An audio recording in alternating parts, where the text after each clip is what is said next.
Roll it, scent and jelly. So, what's been your favorite movie this year? Mine was La La Land, hands down. Really?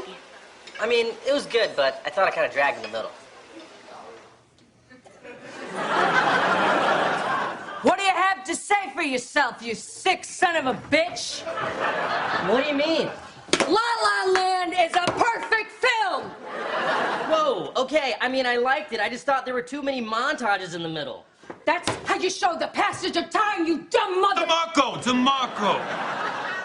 Sorry, Ryan Gosling didn't learn piano from scratch so some little prick could come and nitpick. Times have been tough, no doubt about it. Tough on all of us. But you know what? So be it. The Workers Club. I love the name. Getting views anymore. That's why he quit.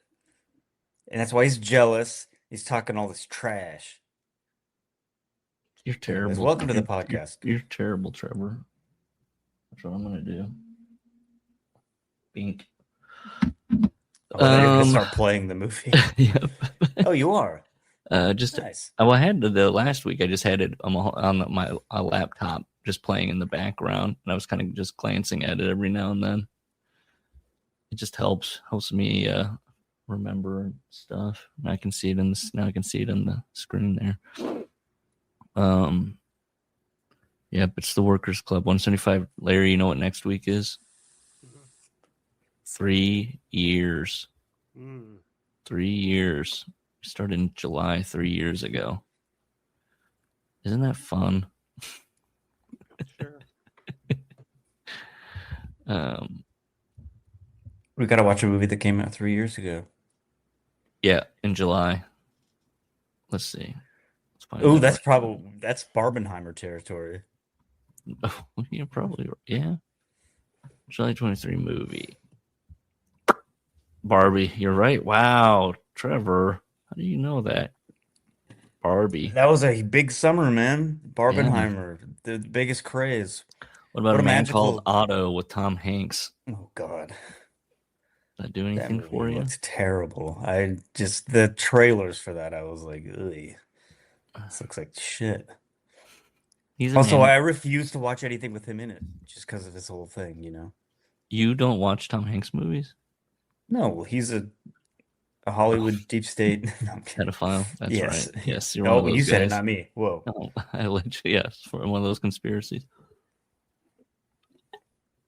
Tom Hanks is not a pedophile. Yes, he is. What a strong start to Workers Club 175 with Larry and Trevor and me. It's fun. Guys, are you big into musicals?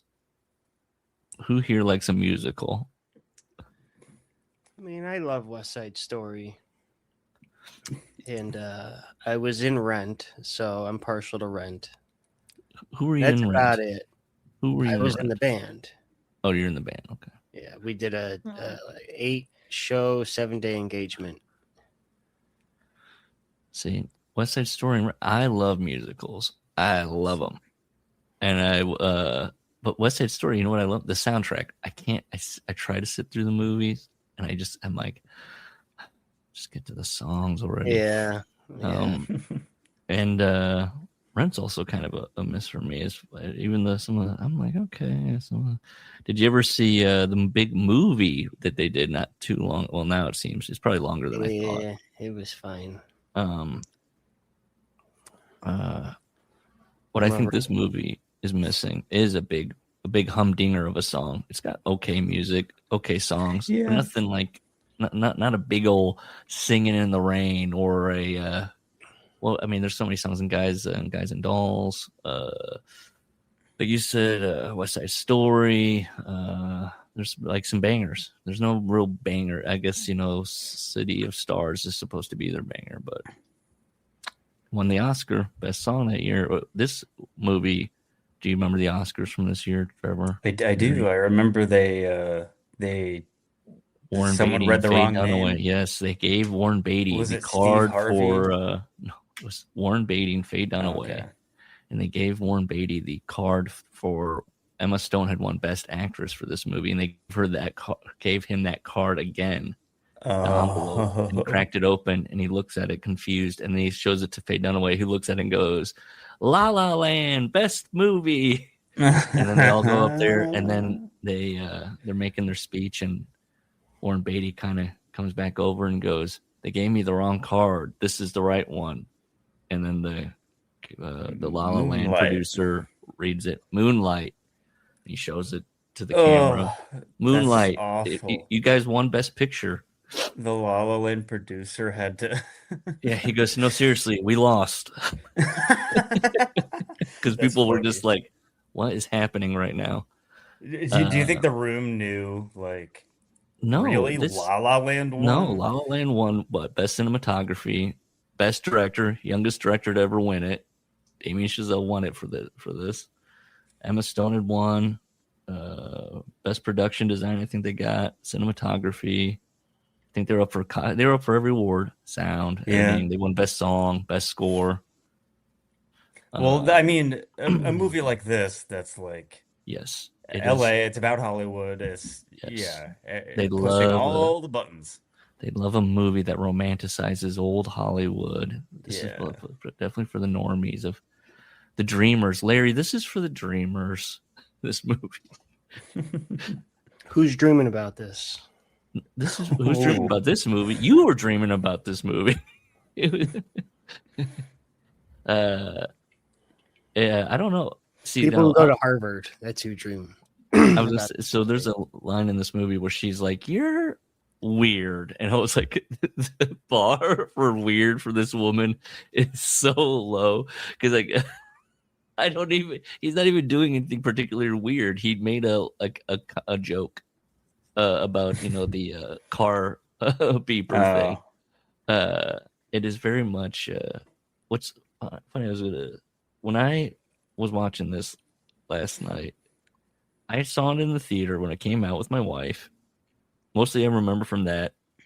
I was like expecting, I don't know what I was expecting. I knew I was like, "Ooh, I'm just glad that a new, like a musical, a big budget for, like a big budget is like there's stars to it. It's got a director with some, he's made Whiplash and what else? Had he made only Whiplash? Was this his follow-up to Whiplash? Let's see. I don't know. Yeah, it is. Wow. Wow. Do you like Whiplash, Larry? No. I've never seen it. I like Whiplash. I think Whiplash is great. Sports movie. So he makes Whiplash. That's a nice little hit. And they are like, "Okay, what do you want to do?" And he does this. And so I was just looking forward to that. I think so. My memory was that I was pushing against it and I didn't really care for it when I first saw it. And I was talking to my wife last night and I was like, this movie, it's hitting for me now. It's all clicking. And again, I think that goes into those just time passing. Yeah. 10 years ago, Emma Stone wasn't Emma Stone now, and Gosling isn't, and I was like, yeah. Now I see Emma Stone does all these weird little roles, with the Hugo guy. What's his name? Yorgos. Yeah. Yeah, and Gosling, he used to do a lot of weird stuff. His first man with this Chazelle guy they end up doing after this movie is like really like somber character study of Neil Armstrong. But he was doing like more goofy movie. Now he's kind of Gosling's fallen into this I don't know, like he's very quippy now. He's kind of fallen into this pattern of kind of finding some roles where he just has to kind of quip his way through and kind of be an affable, dumb guy. This has got a little bit of that, he's an annoying character for sure. He's passionate. He's passionate about jazz, Larry. He's name dropping all the jazz legends. Did you appreciate all the jazz legends being name dropped? Weren't even interesting. I did. I like the line about the rug. She was like something about, "Oh, if Miles Davis peed on it, maybe then you'd want this rug." And he was like, "Is that true? Did that?" Well, yeah. What is he going to do with it then? If that's the case, smell it. I guess. I mean, that's how passionate he is about jazz. He is. That would be. Well, I agree. I think I watched this movie and it's like for me, Ryan Gosling's always just been Ryan Gosling. But watching this movie, it's like, wow, this is normie Emma Stone. This is back before she like got weird in a good way. I like Yes. Emma Stone now way more. She's This Emma Stone, I'm like not as into, and right. she's had definitely different parts of her career for sure. She's Yeah. one of the greats now, I would say. She's She is. She's yeah, multiple. I think she also won for the Poor Things. I think I it think was so. Yeah, multiple best actor. She's yeah. great. I like the singing She's is. yeah. So yeah, let me finish that one. So I was telling my wife, I was like, there's a lot of color in this movie, which is just like doesn't happen anymore. Like everything's brown anymore. I just saw Everything's Supergirl dark. recently. It's a very beige movie in certain parts. Yes, everything's dark. So just like Like it's just Obsession. I mean, nice Obsession's to a watch horror a movie with but color, with a yes. palette, and it's bright. And And Barbie had color too. Like yeah, this movie a little bit reminded me of Barbie, kind yeah, of. I mean, Ryan Gosling, obviously, that yeah. connection, but yeah, they're just very colorful and like bright and cheery. Barbie might be to blame why we get like dumb guy Gosling more often than not. He was like, I cracked the code. People love Ken. They love that. They loved me in that. And like, I'm just gonna stay in this lane and just watch the money come in. So I was talking to her, and she was like, I thought you liked it though when we first saw it. And I said, I don't remember liking it. Or I looked up on Letterboxd, I'd put 2.5 stars down of my foggy memory. I was but on this rewatch, I don't know, 10 years later, I was like, this is like I said, the songs. I wish there was like one like really standout song. And I get that part of the movie is that they're like regular people, so they're not the best singers in the world. Their dancing is like very like it's nothing outlandish. The choreography, it's pretty simple, like shuffle it, little shuffles here, there, some spins, nothing like You know what? I'm putting you might not agree, you might disagree with this, but just as far as like, oh, two normal people that get thrust into like singing a High School Musical a little bit. This makes me think of High School Musical. I guess maybe the only thread is that they're both musicals. But this every time Trevor sees a musical, he says, "This reminds me of that one musical, High School Musical," which I love. I don't mind people that are not great singers in musicals. I'm the only fan of Russell Crowe and Les Miserables. Les Miserables. I think he's awesome in that movie. He stinks at singing, and he's trying so in the movie. He's really belting it out with Hugh Jackman, but it doesn't bother me. I mean, I love. I don't know. I felt like can Emma Stone sing? She's all right. She's very would be the voice layer. It's like airy. She's very breathy, very breathy in a lot of her singing in this. And that's like when you're an actor at this level, you got to be able to like do it all, right? It means that you've got all this stuff in your arsenal. Well, I'm sure Larry appreciate this. The whole thing was that Ryan Gosling picked the piano up like that. Yeah. When he was a kid, or like for this movie? For this movie specifically, wow. They were going to do hand doubles and stuff like that, and he learned it, and then they didn't have to do. Oh, that's cool.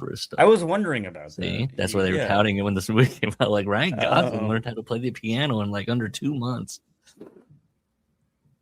He's a savant. He's just like me. Well, I think a sign of an actor is to be able to some of the better ones at least picking up a skill very quickly. I'm sure. I don't know if do you flesh it out then immediately? Like if you ask Ryan Gosling now, play whatever, would he be like, I can't. Nothing. It's gone. Well, it's like I feel like every actor in Hollywood, if you want to be serious about getting roles, you got to be able to dance, sing, and know how to ride a horse. Well, I definitely like an actor like that. I was a huge Gene Kelly mark when I was growing up. The guy had thighs on that guy. The quads. Do you know what I'm saying, Larry? The quads on Gene Kelly. I don't and he was know. such a handsome guy, and I mean, he's not the greatest actor in the world, but the dancing, the singing,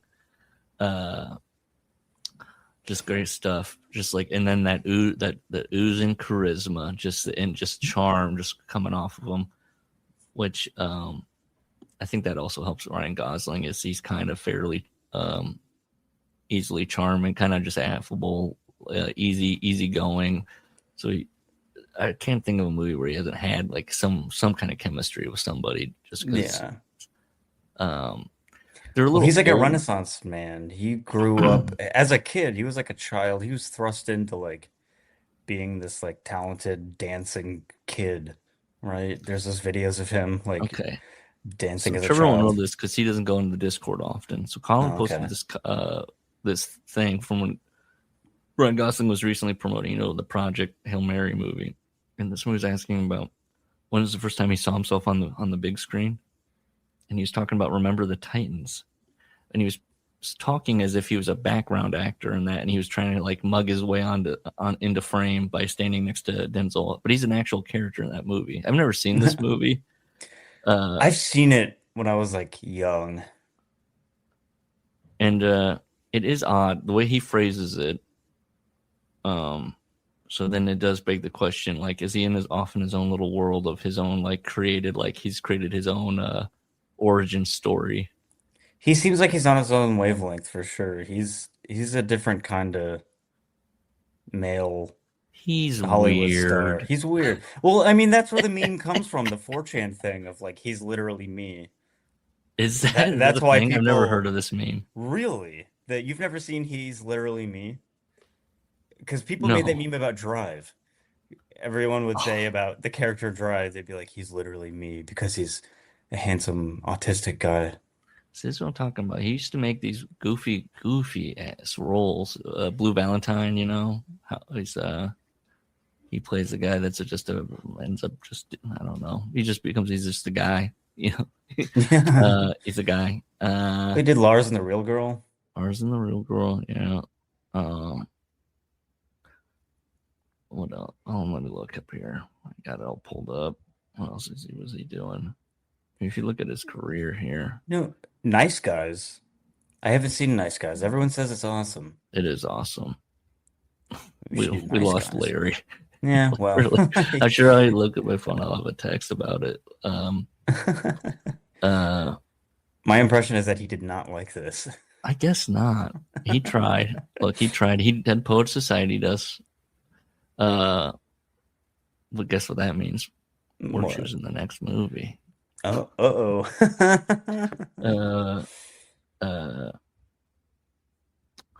So I don't know. Look, we'll do this. I just wrote down anytime there like a song comes up, I was just like, just thumbs up, thumbs down. Most of them, I'm like, yeah, okay. Like what I like. So there's that opening. The opening song is where it sets out. Here's the deal with the movie. This is about people going for their dreams.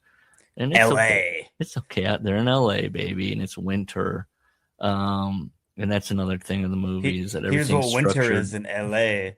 It's nice structured by seasons. So in spring, love blooms. In summer, they're in love, and then in fall, they're falling out of love, and then it's winter again. But the only thing I really chuckle about in that first song is the guys in the truck. The band, they pull up in a truck, like the door to the moving truck or whatever. You'd have like a U-Haul, and there's a band inside playing music. And I was like, if these poor guys, there's no air in there. There's a serious health concern going there. I guess you don't watch It's Always Sunny in Philadelphia, do you? No, I don't. I feel like you've resisted it. It's a little bit of the people that I know that are really into it. I'm like, nothing turns you off. It turns me off. I feel that. I feel the same way about like Trailer Park Boys, where it's like, I bet this is a good show, but just the people that come up to me and tell me to watch it, I'm like, I don't know. I'll tell you this movie made me, I was like, gosh, because I saw First Man in theater with my brother. I didn't see Babylon, that was his next one. I remember that when people talking about the discourse was like, "Oh, this movie bombed." Like he went Yeah, for it and it bombed. yeah, he definitely got thrown into possible director jail maybe for a little bit there. Yeah. Not sure. There was also the pandemic during those. Like he makes First Man Yeah. in 2018. That's when it comes out, and then it's Babylon comes out in 2022. And so there's a lot of that too. So it's a while till you see his next big thing. And then and that's also though that was kind of like also Margot Robbie was pushing that through. That's her thing there. One of her pet projects, and she's coming off of Barbie at that point. No, Barbie was yet to come out. Oh, Barbie's not out yet. Babylon was before that. Babylon is pre-Barbie. Wow. I remember living in Omaha when that's Babylon right came out. We just said 2023. That's funny. I might watch it. I legit might watch it now. And his next movie is rumored to be an Evel Knievel movie. Okay. No, The Nice Guys is a good Gosling. So here's this thing. What's he doing here? He's doing like, he does The Notebook, but he also has these like United States of Leland. I remember all these like Murder by Numbers. He's always popping up in these little they're almost like Place Between the Pines, like really glorified indies. They're indies, but they're getting out into the theaters and what have you. Because they got Ryan Gosling. Well, and especially after Notebook, he does like Fracture. He does Stay, Half Nelson, Blue Valentine. So I guess he does The Notebook, and then it's like I can do whatever I want. I guess he kind of doesn't really do anything too great. Like he kind of, and then he does Drive. Then he does Crazy Stupid Love. I think this is where it starts to turn here. He also wants to make movies. He's making The Place Beyond the Pines. What's that one? Right? He directed that. No, he didn't direct it. Oh, why do I think that The Place Beyond the Pines that's not him?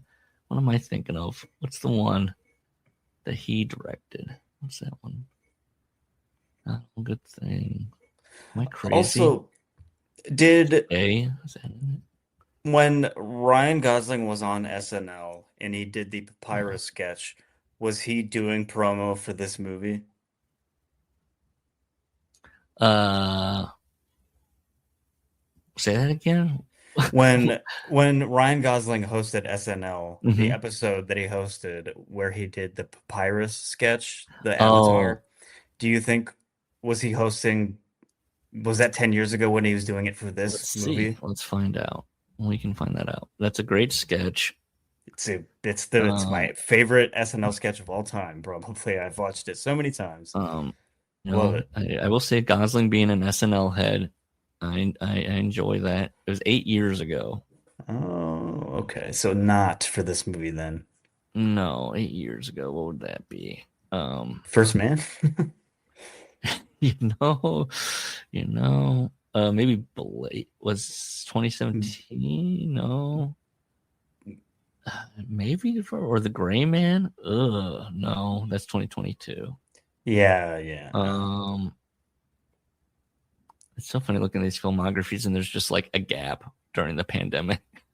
There's just nobody was really doing anything for a year. Well, eventually there's got to be some documentary or something that comes out, or something that's about art that was kind of lost to the pandemic, or stuff that got like severely like Emma Stone has during the pandemic. Cruella comes out. Whoops. Because I was looking at her filmography too, and I was like, when was the turn? When did she really get weird with it? And I was like, she kind of did a lot of like, she did a lot of like normie stuff. And it was like Cruella 2. Like, ugh. Now she's doing all of the For Me projects. I always forget she's in Zombieland. Oh yeah. Yeah. Whoa, that's crazy. And she's in The Amazing Spider-Man. Yeah. So yeah, that the first thing happens. What we got here? In this movie, I love the use of it's crazy. That's another thing that's crazy. A lot of this stuff is on sound stages. It's out actually on location, and they're doing it during the magic hour a lot. they've only got like 30-minute blocks to film some of this stuff. They do it, each day they're coming back to get their 30-minute take or whatever. But it just, again, you just look, I don't want to be one of those guys to say it, but I'll say I'm going to do it. They just don't make them like this right now.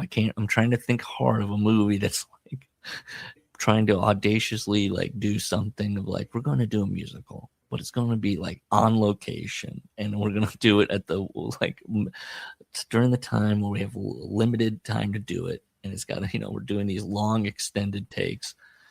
I don't know. So yeah, I guess I'm glad that you liked it, because I liked it too. It's a joy bomb. It's just nice. Yeah, there's it's not reinventing the wheel by any. I mean, I think Damien Chazelle's trying to add something to it by being like, yes, I want to pay homage to the golden age of musicals and this and sound, and they do some soundstage stuff. They do definitely not lovingly try to do one of the from where they do a medley of all of the score, and they kind of go through to various sound stages, and it's very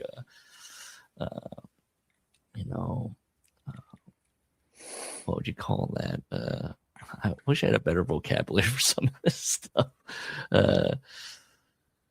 Very I don't know, mixed media, they like to do, or they're appearing as when they do these silhouettes, and they're supposed to look more like kind of like paper cutouts almost. And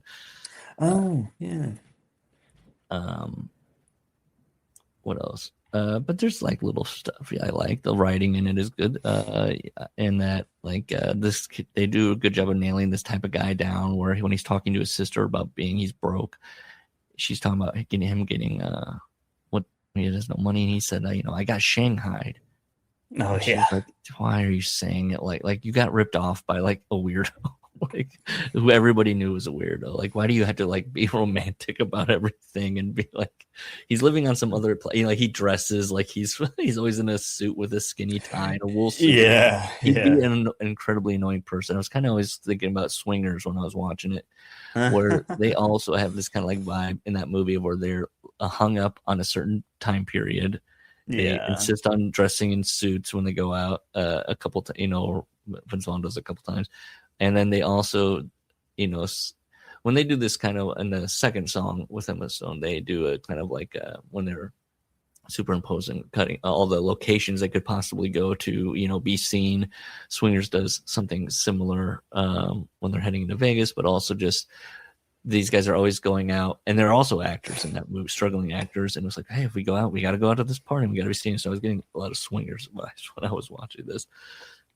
They even with them, then they do that Tarantino nod in the Swingers where they're walking in stilted slow motion. Oh, they do a Reservoir They do a little Dogs. Tarantino nod, yeah.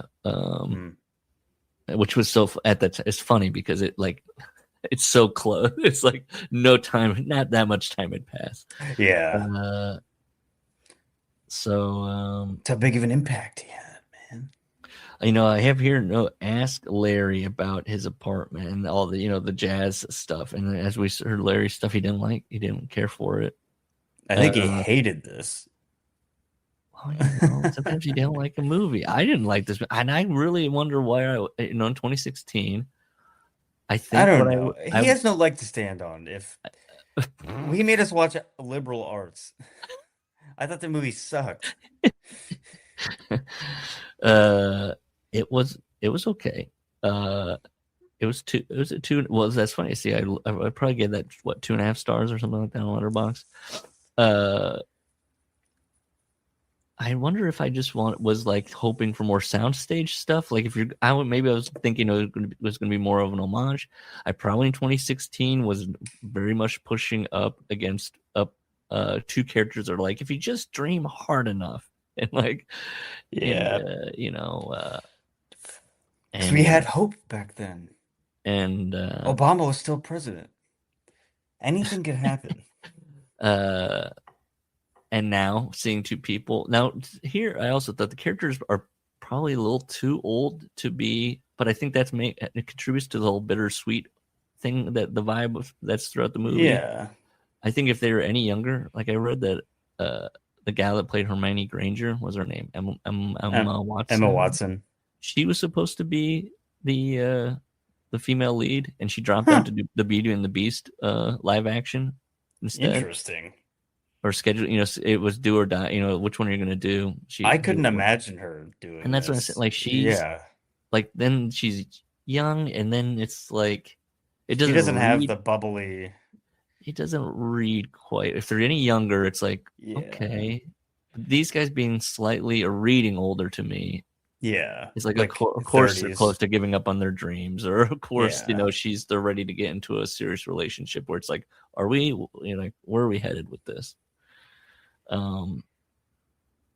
I like J.K. Simmons. He shows up as a bar owner in a very awesome bar. I love all the wood. Yeah. I always love a good bar in a movie. Let's see. He's playing. That's all good stuff where J.K. Simmons fires him. And he goes, come on, it's Christmas. And he goes, I see the decorations. Yeah. That's good. I also just love this, the J.K. Simmons with the finger when he just goes like this after he plays the song. Little finger wag. Come here. Let's see. Now it's spring. They meet again. They keep doing these little meetings, and instead of doing a meet cute, they keep, she's flipping him off in traffic. Yeah. He blows her off at the bar. When she hears him playing music, they meet again at a party that he's playing at, where there is a good little bit of business where there's a guy. I don't know if this is the writer of the movie with Chazelle or who. I think it's somebody on the crew she gets introduced to, and he's like, oh, he's right there. He goes, yeah, I'm a writer. And, yeah. And he goes, I've been told I'm really good at world building, and I've got a lot of heat right now, and I loved all that. Yeah. A lot of buzz, a lot of heat. You get the third song, which is, the movie poster and all that, and then it's where they do their little bit of like tap shuffle and some spins and the light pole, was that into reference to any specific older musical? The light pole, like it turning on? Does it turn on or something? Well, no, the light pole that they're like dancing around. No, it's on the poster of the movie. No, I don't think that's any. They do that number. No. They just need a light pole. He made his own thing. Then that's a kind of iconic imagery. If there's an iconic image of a light pole that I'm not thinking of it. Oh, well, you know what? I'm lying. Singing in the Rain, Gene Kelly literally swings around okay. Well, then a that's lamp post. Yes. But I don't know if they were directly. I mean, you got to swing around something outside, right? Yeah, true. Can't do it around a fire hydrant. Can't do it around a building. Got to grab onto something. Again, all these songs are fine. I think maybe that's also. So I was waiting for a banger to hit, and it doesn't have the. Everything's good. Everything's competent. It's above average. The music is nice. Everything works, but nothing really breaks through I like all the bench business that goes into the dance sequence. It's all good. We talked about where she's like, "You're weird," and it's like, how weird is this guy? He's not that weird. He's just a guy that loves jazz and is like annoying. He does have his character beat where he does not like people telling him what to do, and so a lot of his early dialogue is negotiating with people about who said what and who told me what. When they're at that party, I was like, why is he walking around with his keytar? Is that just a funny little bit of business Gosling decided to do where he's actually walking around the party with it? His big character trait too is he talks. A lot of it is he talks her up. He's always pumping her up and her talent, her abilities, and what she can accomplish while really not turning that light in on himself too much. And I, as a person that loves to gas people up, and never really have any desire to turn that on myself, I was like, I enjoy that. I do enjoy it. Particularly gals that have been in my life. I've been told that I will put them on a pedestal. Do you tell them baby, you're so money and you don't even know it. I do. I just tell them that, Yeah. that usually whatever happens, when everybody, if I'm in relations I've been in, if they express like doubt or self doubt or any kind of like, I can't do this or I can't accomplish that, I'm usually there to be like, that's just not true. That's just not true. She has a great bit of business where she says, I hate jazz. And he says, well, what do you mean by that? You hate jazz. She said, well, when I listen to it, I don't like it. Yeah, then she talks about Kenny G. And then he does a good, Gosling does a good job of portraying somebody marking out about something they care about, where he's trying to explain why he likes something, and you do through him that, that's what happens to her. You're like, oh, I at least like his passion about it, and understand where he's coming from. He dances with another man's wife. The guy stands there in his little bit of business as he starts singing the beginnings of City of Stars. And the guy that plays he walks up to a random older couple and starts dancing with the wife. The guy does go, huh? And then give him a little tap. You can't do that. Let's see. What is it? Oh, he gets stood up. Trevor, you ever been stood up before? I think so. I guess I have probably, but I guess it didn't affect me that much because I don't remember. Yeah. I've been stood up one time, but you know what? I have an excuse for it. I was at a bar and I was talking to a gal who was I think she was working there. So that's awesome. I have generally a rule, try not to hit on people when they're at work when I was young and single. And, but for whatever reason, I felt the vibe at that time with her. So I was chatting her up. And I think I was with a buddy who said, why don't you just ask, while she was standing talking with us, why don't you ask for her number? I said, actually, this is what I want to do. I said, in 2 weeks, like on this Friday, meet me at this restaurant at this time. And if you remember and I remember, right, then it's game on. It's good to, that'll be something worth talking about. Let's not put it in our phone. Because she, I think, wanted to. And I said, no exchange. No, don't put it down in your schedule either. And then, sure enough, I went to the restaurant and she did. And I just ended up calling another gal that I knew and saying, hey, do you want to have dinner? I'm ready to have dinner here. Meet me. Hurry up and meet me. And that gal took great joy in saying, wow, Wilson got stood up. No. Oh. So he does, because they're going to, they want to go to, again, Rebel Without a Cause. They're going to go see an old movie, romanticizing, and then the projector burns out and they end up going to the observatory that, that's in the movie, that's in LA, the famous, was it Griffith Observatory or whatever. Yeah. They float. Yes. They're all just very good. Look, they're very good in this. They are. Right? Yeah. Stone and Ryan Gosling are very good in this. What is it? He's not saving. Oh, I did write down that this relationship does a decent job of capturing the relationship that you fall into that could have been the one, or maybe at some points you thought this is the one, and just for whatever reason, nothing crazy, it just doesn't come together. People are in different places and different times in their life.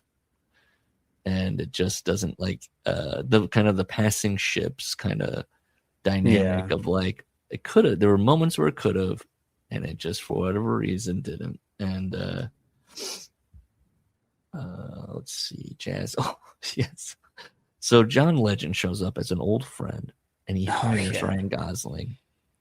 That too, I feel like in 2016, I got swept up in the whole, these guys are a major like band that is like this, that, and they're really not. They're playing a smaller venue. I don't know why. Yeah. And then I think I did that. I hopped on the they saved a white man saves jazz. It's really John Legend's band. He's just a part of it, and he's just simply saying at certain points, "I'm touring and we're recording albums, and it's fairly popular enough."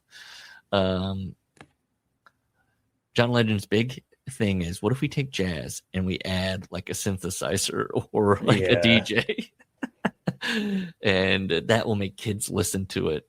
I don't understand why in the band he still insists on wearing a suit. But again, look, I put jazz, old and new. Thoughts, Larry?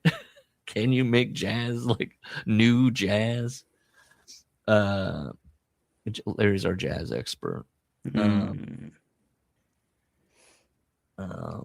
Let's see. She's excited running towards. Oh, they do a good job in this movie with the structure of this. So, his big dream is to have his own jazz club. And then her big dream is to, I don't know, be a well-known actress. She's was in love with the old movies when she was a child. And he just wants pure jazz in his own place. And he's got all these like very, would turn off a normal person. It's going to be called Chicken on a Stick, and it's going to serve chicken. Yeah. Play like jazz nobody likes. And it's going to be very gatekeepy. And, she offers, why don't you just call it Seb's and this and that? But anyways, what happens is he signs this contract because he realizes that she might find that he's kind of a loser with no money. And he's not actually, she tells her mother on the phone that, he's saving up to start his own jazz club. He's not saving up any money. He's not doing anything. He's not, like I said, he doesn't turn the light on himself of like, you can do it. She's saying that, like, you should do it, but you should also like make it more accessible. So he kind of takes that and twists it and decides to do this band thing, whereas he presents it as soulless and not what he wants to do. And she, meanwhile, he's been guessing her up, and she's kind of doing what his idea of, like, she's going to do a one-woman show and write her own material and do it on her own and trying to make things happen, which is what he's supposed to be doing, but not really. Like, he just hops gig to gig. So they've kind of switched. Like, he has what she wants to a degree. Like, he's fairly well known. He's getting paid now, but he finds that utterly soulless, whereas she's kind of doing what he says he wants to do. And they could cover this in their first fight, where he doesn't really want to admit that he likes this and is kind of like, I like it. I'll do it. I don't really have that much of he's a little bit of a fraud when it comes to like his principles. And, and then with her one-man show, he's not, she's miserable. Not miserable, but she's very, it's ratcheting up all of her insecurities. Yeah. Let's see. Why does he have to dress like that? Oh, I did. Yeah, this is why does he have to dress like Regis Philbin when he was hosting Who Wants to Be a Millionaire? When he's in this band, like what? Who? Yeah. Here, hold on. I'll do this with Junior in here. Okay. Let's see. But okay, so her one-man show is called, or one-woman show is called So Long Boulder City. Okay. And it's just about her life. But that is a perfect name for a one-woman show. So Long Boulder City. Hold on, I'm going to pull something up real quick because it recently came out. What about Nanette? Yeah, there you go. It recently came out. The List. Do you know the movie American Graffiti? The George Lucas movie? My child also doesn't. My child also doesn't know that movie, but say that again. But it's the George Lucas movie, right? Yeah, girl.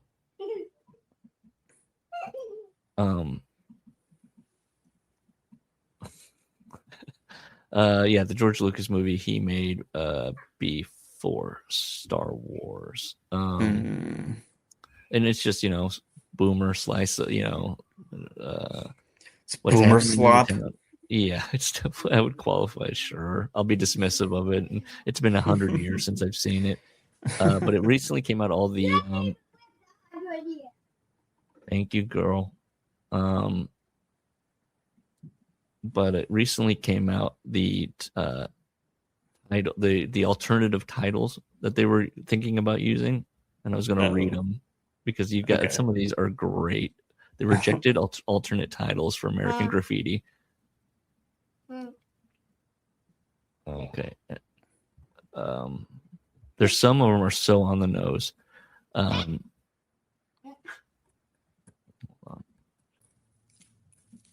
right. The Hot Time. The Wild Summer.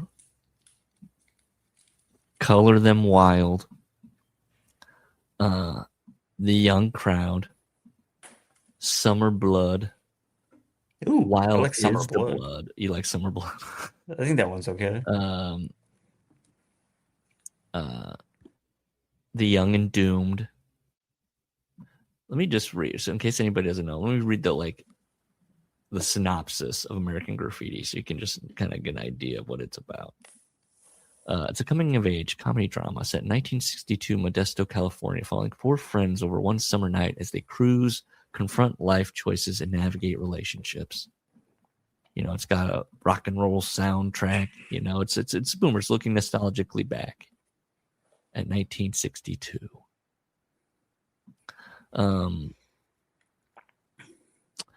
The Summer Before, The Last Free Summer, The Savage Heart, The Cherry Coke Summer, Look That's Back awful. Once, The Fast and the Deadly, The Fires of Summer, The Violent Four, Before We Grow Up, No More Rock, The Frantic Heart, The Games of Summer, The Toy Dreams Gone, The Yesterday People, Oh, God. The Boys and Their Girls, Last Night to Make Out, Burger City Blues.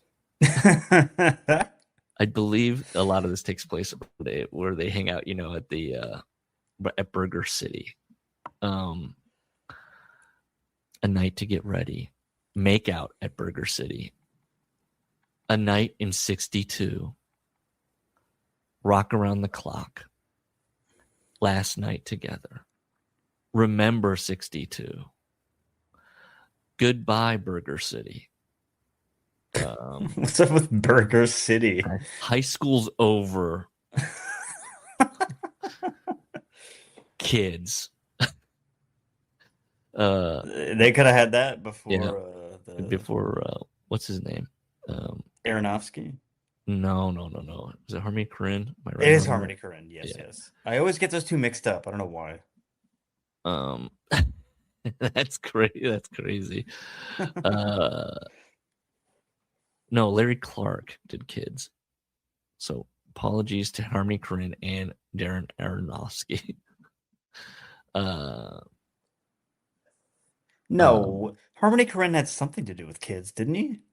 Did he write it?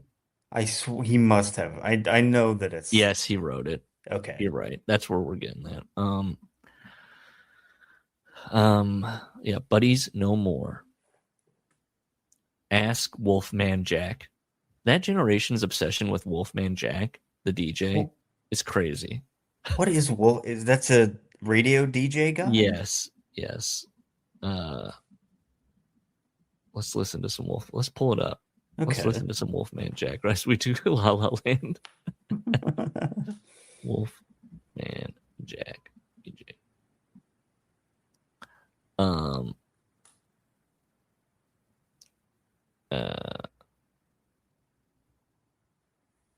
Wolfman Jack Midnight Special. Let's watch this. Or do you want to watch him in the actual movie with Richard Dreyfuss?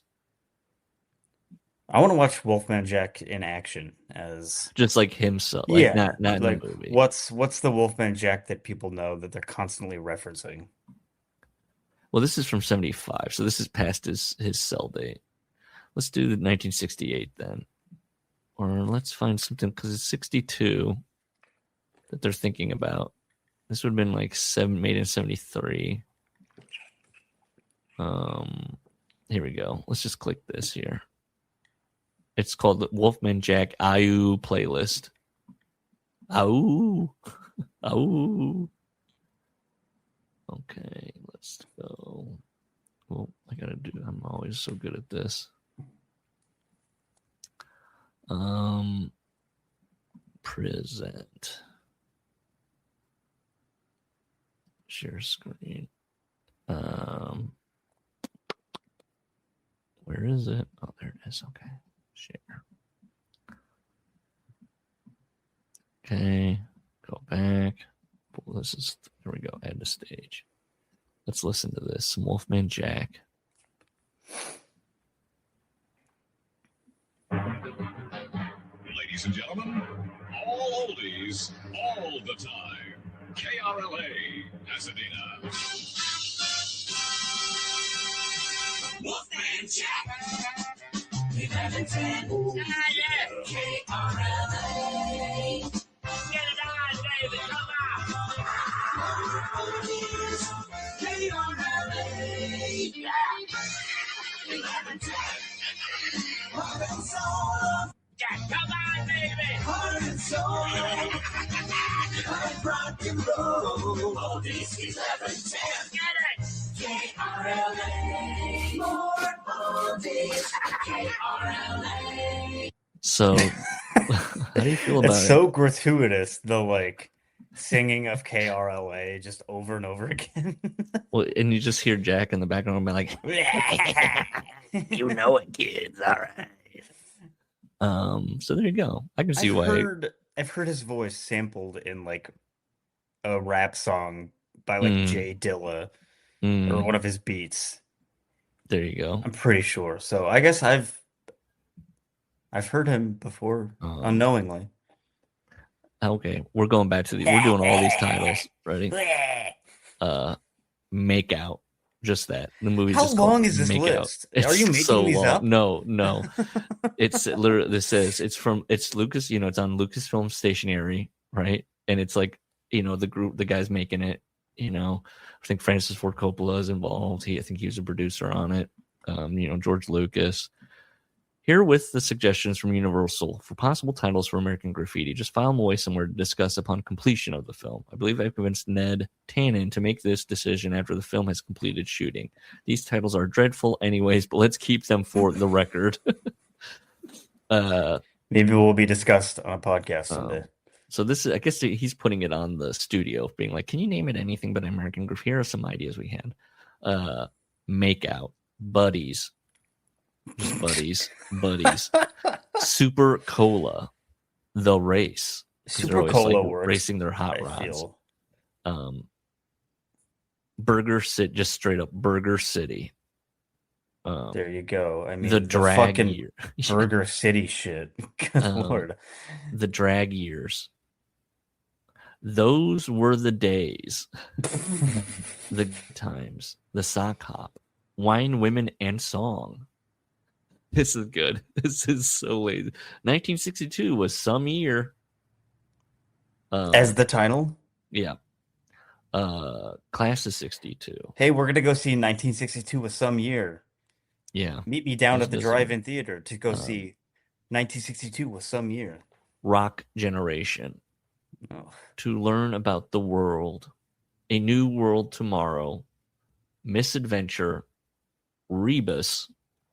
And then my favorite, I saved it for last. Pals and Gals. Hell yeah. Hell yes. I would go see Pals and Gals. Pals and Gals. God. He doesn't show up to her one-man show. See, it's hard to name things. Doesn't show up for the one-man show. Oh, just like in Spider-Man. They have their fight. Or no, I'm getting ahead of myself. They have their first fight. He comes and surprises her. They're living together now. And it is that thing of like, well, what do you want? What do you want to do? Are you sacrificing? Or are you not sacrificing and not? Or I'm doing this for you. Or are you doing it for yourself? Da da da da da. What's in there are similarities? Or yeah. Yeah, and it's because they're so similar in their like. They both are what want to pursue art in some fashion, and because of this, they can't seem to get on the same page because I don't. The movie, that's where I kind of butt up against the movie a little bit now. It's like it's him being on tour is like a huge like if you're two successful people, you can't figure this out. You mean, he's Ryan Gosling. He's out there on tour. He offers like you can philandering. rehearse with when you're on tour with me, and she's like, I don't want to do that, which is fine. It's fine that, but I'm like, I just kind of like, in reality, I feel like these two could have figured out some kind of schedule. Yeah, but then where's the movie? You And know? also, they have cell phones in this movie. They're not texting. They're not, they're not. That- They do show texting, but they don't Yeah, seem to be talking very often on the phone. This movie is like simultaneously set in current day 2016, but it doesn't feel like it. It feels like it could be like the 60s or something, like, or the 50s. Yes. That's what I thought about this movie before going in. I didn't know that it was current day. Yes. I thought because the opening sequence with all the cars and stuff, I was like, okay, this is like modern people, but then the movie goes into the 50s, right? But no. Put a pin in that, but you thinking this in the 50s. Okay. Because that comes back around. It's something that I was thinking. So he does miss her one-man show because he forgot about the band has a photo shoot. And this he's throwing her into the air. Sorry, it's on behind you. It's on behind. This is, by the way, during that song where they finally kiss at the observatory. I would rather than they just had them like this dancing instead of they do the silhouette gimmick, which does come back later. I just would have preferred just them instead of the silhouette thing. It kind of almost makes it look cheap to me. Like a presentation you could just like load up in what's a software where you like kind of make animation, like a flash animation. Oh yeah. Yeah. Nowadays you just put it into freaking Chat GPT. There you go, Trevor. God, the AI stuff. Ugh. Anyways, God. At the photo shoot, Ryan Gosling gets to use his wheelhouse, where he's being asked to make a stupid face, and he is he's delivering on what he brings to the table. When you cast Ryan Gosling, the guy's saying, bite your lower lip, look over your glasses, and this is Ryan Gosling. He gets to act like a buffoon, like a dummy, and it's like, oh, okay, yep, here we go, Gosling, flexing those muscles, doing a very stupid face. That gif of him at like the Oscars where his name gets called, and he's like, yeah, he looks confused that he won for best song. Was it best song or Ken? Or no, he didn't win best supporting actor. It was for best song. But that confused look that he did, from that gif, I was like, he did that multiple times, I feel, in this movie. I was like, wow, that's just like a stock standard Ryan Gosling face. He just can't help it. That's just how he is. They break up. She moves all the way back to Boulder City, or wherever she's. I think it's at Boulder City, Nevada, or something. They kind of do a passage of time gimmick. She gets a call from a casting director. He drives all the way and presents her with this information. She says she's not going to do it. And again, there's another, I got to always acknowledge when this movie does something good, or Gosling does it, his reaction, which is, again, this is another Gosling thing that he can just has in his back pocket, the abrupt screaming.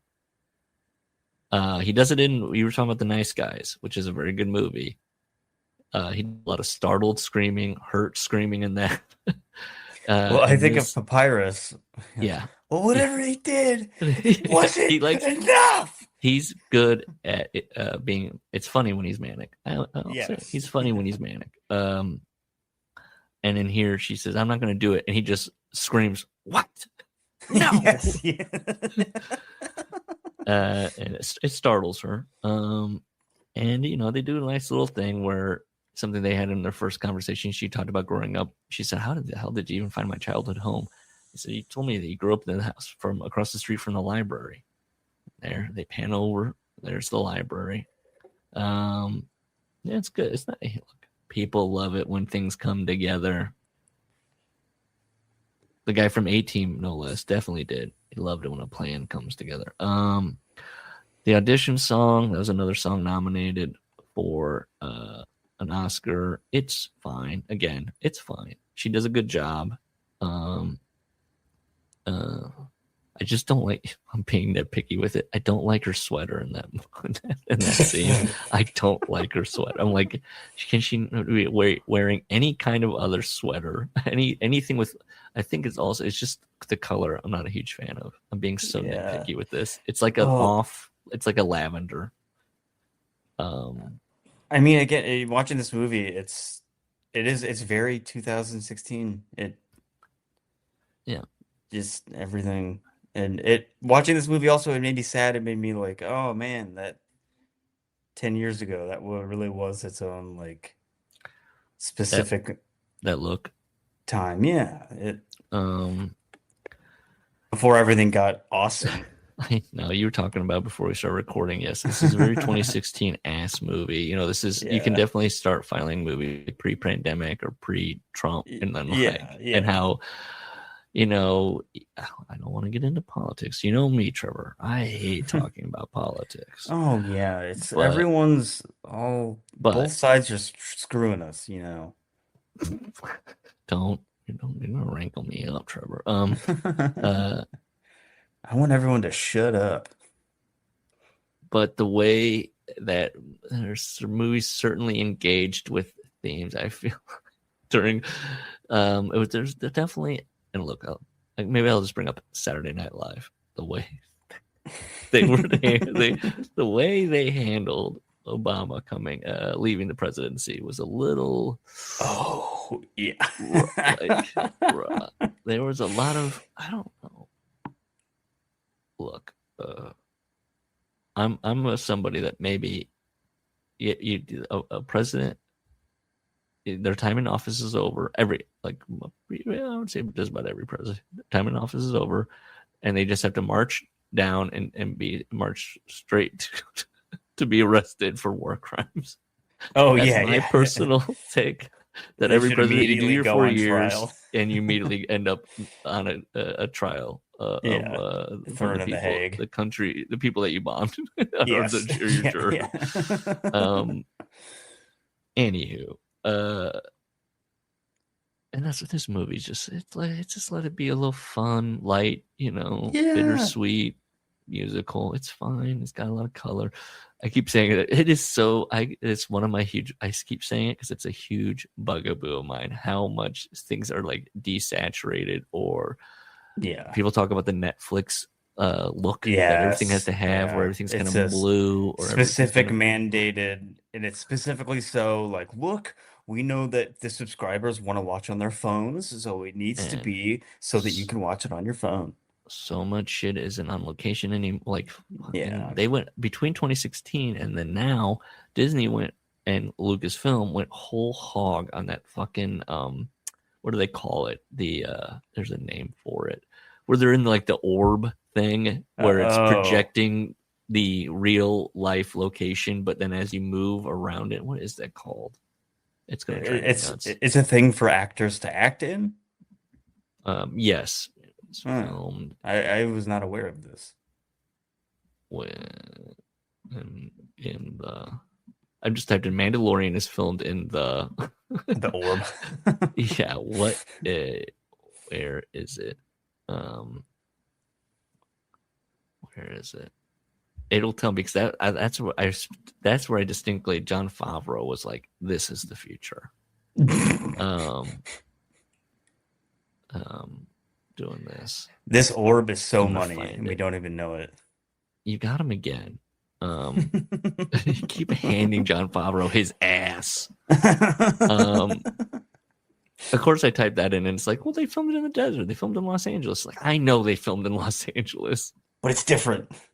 I'm going to type in the orb. what's it called? The AI is like, it's not called an orb. You idiot. It's a virtual production technology. It's called the volume. Oh, okay. It's called the volume. And again, it's just that where I'm just like, can we get the people on like ground, on real ground, doing like with tactile? That's all I want in a movie. Color and something being tactile.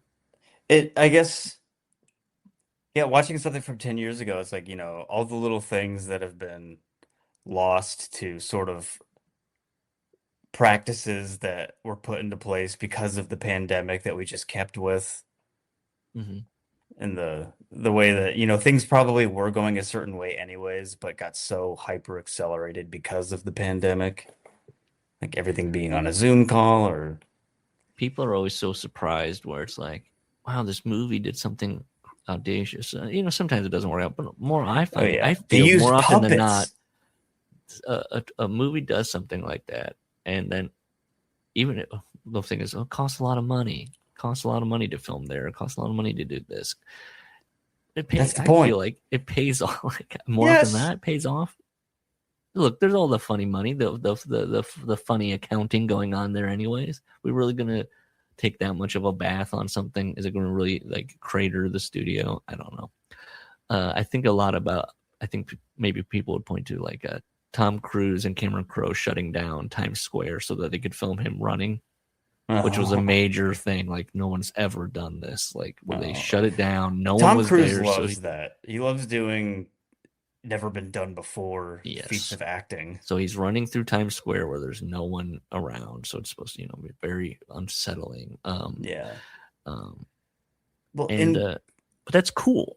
That's also cool. Well, they did something similar in 28 Days Later, right? With London at the beginning. Yes, they do shut down different portions for quick little shots to get them. Yeah, but it's all done very, very quickly. Like they only have like minutes to get a shot, they'll and do like a shot, and then they start, look at this. It's all no one's around. It's cool, but it's cool. And nowadays, you just do that in ChatGPT. I don't know, what do you like? I don't. Yeah, okay. Yeah, picture Tom Cruise in the volume, and they're just like, it's Times Square. We've loaded up Times Square on the volume. Now run around. Oh, great.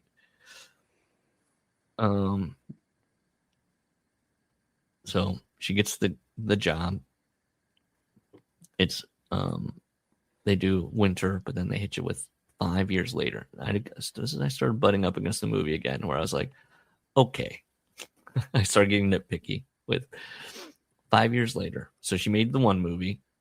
It's a huge hit because now she's a famous actress. She maybe can do one more, maybe two. Like, how long are these movies filming for? What kind of movies are they? Because then you also find out she's married and has a 3-year-old, maybe 2 to 3. So then you're taking, she's definitely not filming for 9 months, or maybe she is for a little. Or what movie is she making where they're like, oh, okay, you're pregnant. Like, we can work with that. Like the time, I was like, just make it 10. Just make it 10. 5?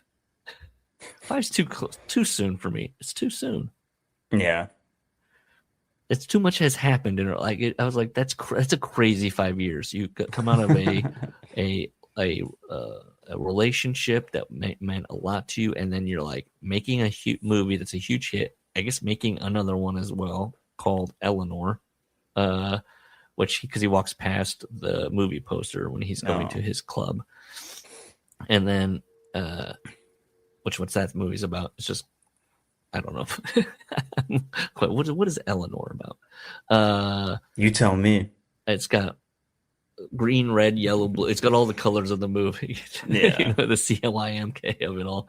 And then she's raising a child, getting married. I was like, that's a crazy packed 5 years. Like that's almost to the point where you'd be like, are you okay? Well, I don't think you got over this relationship. That's the things that you can do when you don't have Ryan Gosling weighing you down with his crap. Well, she says, what happens if I get it? And you got to do it 100%. We can't be together. It's like, again, I was like, why exactly? Like, why? Okay, because she's going to be in Paris, but you're touring, so it doesn't matter. Like, why? Why is Look, the cell distance phones thing don't. with they do? That's But they so don't. much money for the. They've long never heard of distance FaceTime in this movie. call. Was FaceTime a thing in 2016? I started thinking that. Was FaceTime a thing? In the universe of FaceTime's been a thing 2016? Yeah, by that Okay. point, FaceTime. I was like, why are they so hung up on like distance on this? They can't for like 3 months or 6 months here. Like they can't figure it out. Well, they're both so attractive, they're gonna cheat on each other.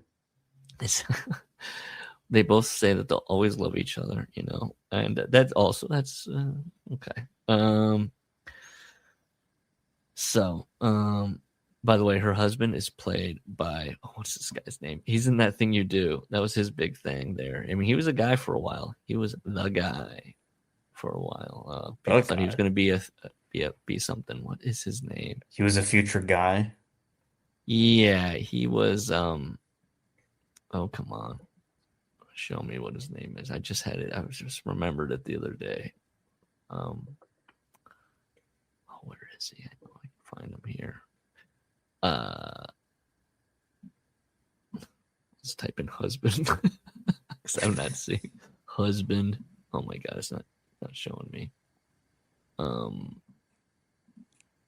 Is Larry coming back? No, my phone is charging, but I bet I'd come to it. Yeah, Larry, you know who's the star of That Thing You Do, you know, and the drummer, the jazz. By the way, the guy his character loves jazz. In that movie, That Thing You Do. Tom Hanks. He's the guy that signs them and like promotes them. He's like the record. Tom Everett Scott. Yes, Tom Everett Scott. Thank you. He was in like Dead Man on Campus back in the day. If you've ever seen that, no. But That Thing You Do is probably his biggest. Like American Werewolf in Paris, sure. Yeah, I don't really know any of these movies. Yeah, he was like a guy for a while. Christmas Connection. Let's see if we can figure out when it went off the rails for Tom Everett Scott. Let's see. He does Grace Under Fire. That's an episode. American Werewolf in Paris. Boom. He's popping off. Dead Man on Campus. That's not good. Let's see. No, nothing's really. I mean, Boiler Room, I guess, but Because no. I Said So. When does That Thing You Do? That's when it pops off for him a little bit. That thing. That was the first in 96. That's what he One he True does Thing. that. Yeah, and then he gets a bunch and it just kind of never clicks. That's too bad. He was in the show The Council of Dads for 4 episodes. Was he a dad in The Council of Dads? I'm still waiting on my invite to The Council of Dads. Does a lot of TV, which is fine. But yes, I thought that was a funny nod that he, in That Thing You Do, plays is he a drummer? He's a drummer, I believe. Maybe also a pianist who is in love with jazz, real jazz. He's a very similar. I don't know if that's Damien Chazelle singing. Like she basically marries the sing. You say Damien Chazelle? He's young. He's 41. Youngest one, the director, when he won it, and for La La Land. Yeah, 31. Younger than me. So they go, he's got the bar. It's called Seb's, like she said. It's the same logo. And this is the big finale. It's like a 10-minute sequence where now a lot of people say it's both of them having this fantasy, like a shared fantasy, as she watches him play the song he's always tinkering with, The City by the City of Stars or whatever. And I think it's just his fantasy because that's what I think too. In this, it's as if everything went right. They kiss. He's not a jerk when they first meet. He kisses her instead. He doesn't join the band, and John she's Legend still walked by and like gets and he turned away. and then she I liked that. It made me that's think what of Larry. you should always do if John Legend approaches you. No, with his annoying model wife. Yes, if Chrissy Teigen and John Legend approach you in a bar, run Say away. we like your vibe. Yeah, say I like your vibe. I just, for some reason, I'm thinking about Nick Lachey and his wife, who hosts that Love Is Blind stuff, and I'm like, do they consider Jessica themselves? Simpson? No. I can't think of her name, but I was like, are they like, we're like John Legend and Chrissy Teigen, right? Like we're a power couple.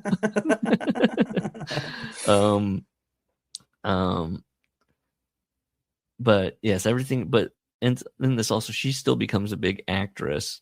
He's there at the thing. He doesn't miss it. Her one man show, and there's people there, more than nobody showing up as in reality. But so then this is where they dance through the sound stages. But in this, so he goes to Paris with her in this fantasy, and then they get married, and then they sit down and watch home movies. Maybe that's why people think it's shared, that they both sit down to watch these home movies. But again, her fantasy would be that he gave up everything. I don't think her fantasy would be that he gave up everything to be a husband, I guess, and a father. There's no he's like a stay-at-home dad. Yeah, when the original draw is that he had this dream and he's passionate about jazz music. But again, to your point, their home movies, they live in modern times, but somehow in their home movies, it's 1950. Like the child is dressed like a 1950s child. He dresses like a 1950s father. You know, it's all very like, it's bizarre. Why they're fascinated of this time period. When life was good, it's like, why? So I find it unsettling, these two people that are in their mid to late 20s in 2016, like being really hung up on 1950s, like, and then maybe 1960s aesthetic. It concerns me. I'm like, if I met this guy and he was like, there are people that are like that, or that all my stuff in my house is like from the 1950s, and I dress in this wool suit every day. You know who else does that? That guy that has the YouTube channel that reviews fast food. He dresses like, of course. Undertaker from the 1920s. What is it? Something report? Yes. Report of the week? Report of the week. Yes. So essentially what I'm saying my is disappointment is immeasurable and my day is ruined. These curly fries are all right. They're a little warm. Could be warmer. How's he so skinny? Is that the only time of day he eats? That's his one meal? Is the fast food? I don't know the logistics of when people review fast foods. I just know that I had an unhealthy relationship with Joey, super cool food review, whatever his name was. Joey's World, super cool. Joey's World Tour. Joey's World Tour. That I was buying my brother cameos from him. I was send videos to my brother and other people, like, watch when he tells these jokes, and like his complaints. His are great because he leans into like being a big disgusting slob. human. Yeah, a slob. Yeah. Yes, he would make videos where he'd eat like Nutella. A dead tooth. Yes, he always had that was another wrinkle. If you watched enough of his videos, he always had dental problems, and it's like, oh, good Christ.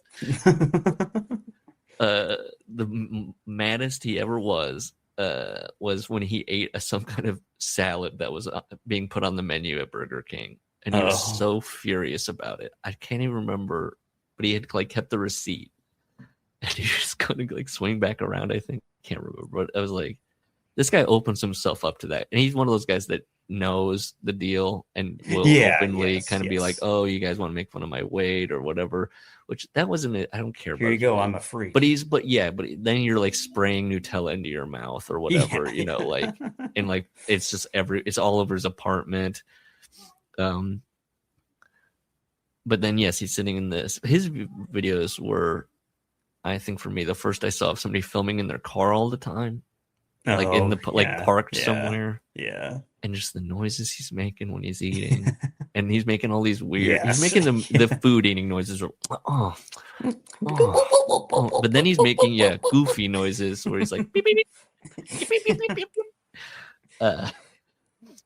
And he loves Wendy's. If you worked with him in the office, you'd be like, "Who's that guy?" You know what I'm saying? Yeah, because he's like, totally. He'd be eating something. He'd be like, take a bite out of a burger and be like, he's a guy that's gonna say that's what she said, Yes. or oh, the ladies over here looking at me. Hello, and he's doing these little weird, awkward. Oh, Linda. He's like, or he'd do like, what did he do? He would do like Captain Kirk, I think sometimes he would do, where he'd be like, the fry is very good. Oh, yes. And he would do like Christopher Walken, I feel like he would do a Christopher Walken. Folks, for the listeners out there, just look up Joey's World Tour. I don't think he does them anymore. Well, the videos are still up. They're still up. Watch them. His channel still exists. I think he stopped doing cameos. I Go think down he was the doing rabbit hole. shorts. It's great. That also, he started doing shorts for a while, and I was like, is he trying to like game the algo, to try and get, because shorts are viewed more than videos. And then he just that should never work for him. He can't. He's got to just be himself. He can't try to conform or game anything. But also, he loses for so long. I think he just ate every menu item. Like, how many menu items can you eat? Like, I mean, hey, look, we're talking about, he doesn't upload anymore. He may have passed. That was my other concern. Because if you have a lot of teeth problems with your teeth, that can affect into your blood, your heart. Yeah. And again, big guy, probably already had some heart issues. And or maybe he went on Ozempic and no longer has the appetite to make this kind of content. That would be crazy if Joey just showed up in a video. Ozempic Joey. And Ozempic Joey. Because he's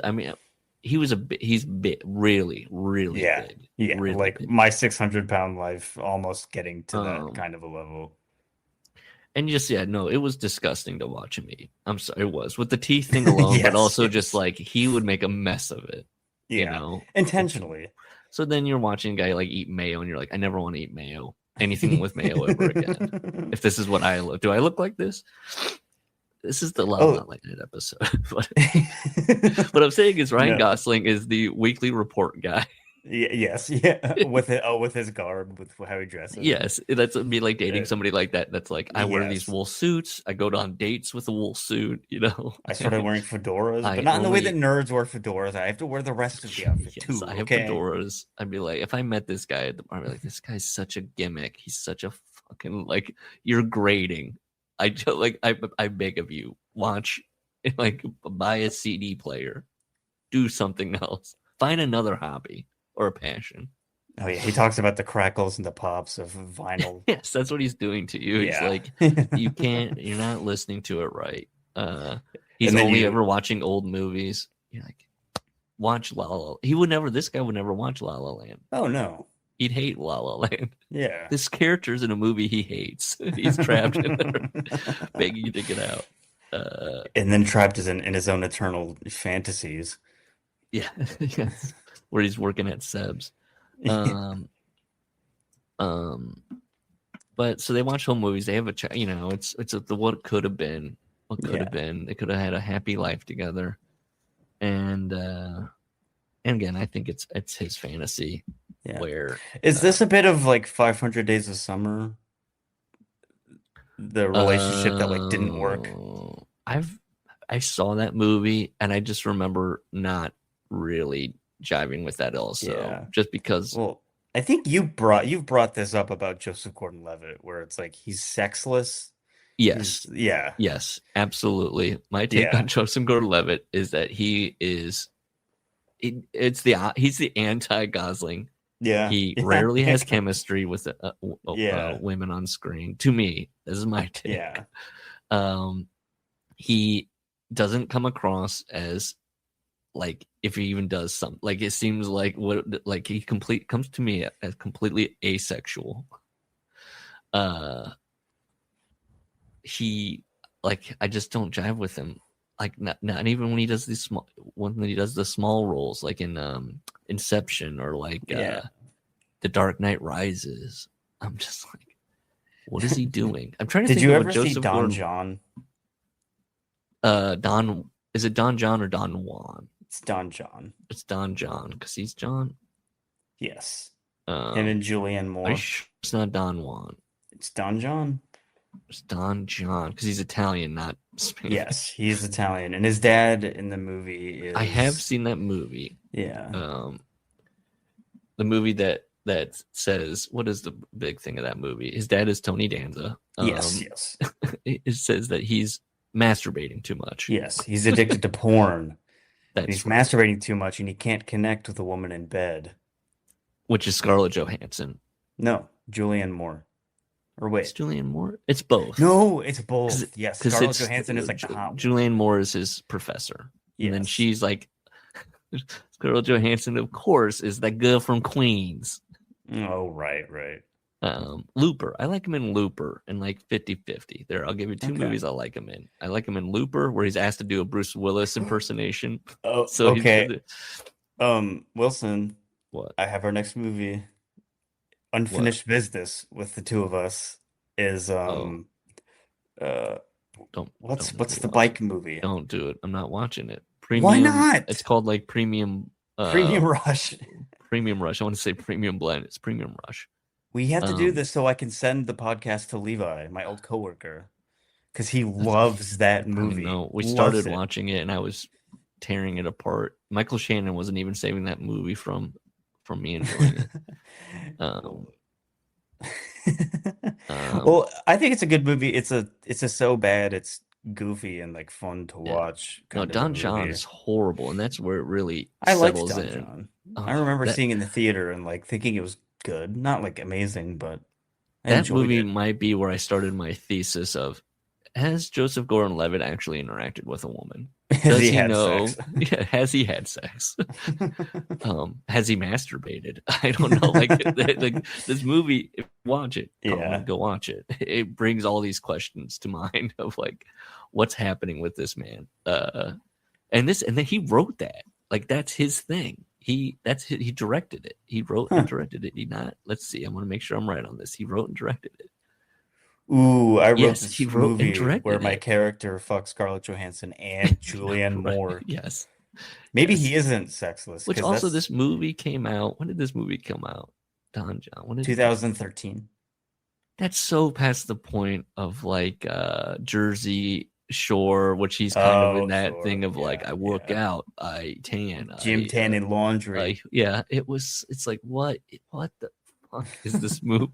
This is his passion project? Well, maybe he had been trying to get it off the ground for a while, and then it finally happened just too late. I don't. Is he even Italian? I don't think so. I don't know. I think he's just a regular ass white guy.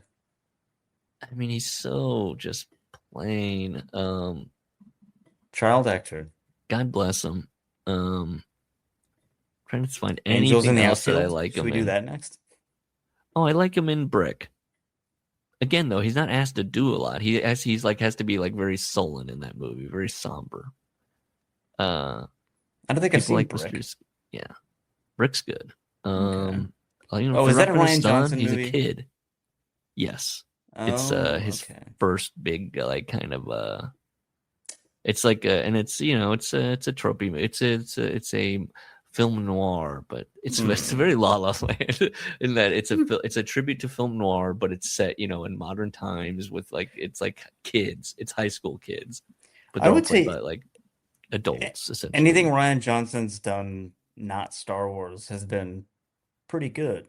Yes, I like his Star Wars movie. I like that one. Yeah. I was so thrilled with that movie. Oh, because it pissed everybody off? Yeah. Yeah. It pissed off the right people to me. Yes. the people that are like, it's a sacred text. It has to be about these certain characters. You Well, I really mean, Luke Skywalker.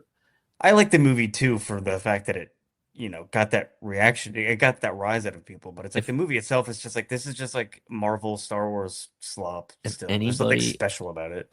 The movie saying let's move away from all these people, these characters that all these nerds are obsessed with, had me almost standing up in the theater cheering and applauding. Fuck yes, let's stop these fucking movies about fucking Skywalker and shit.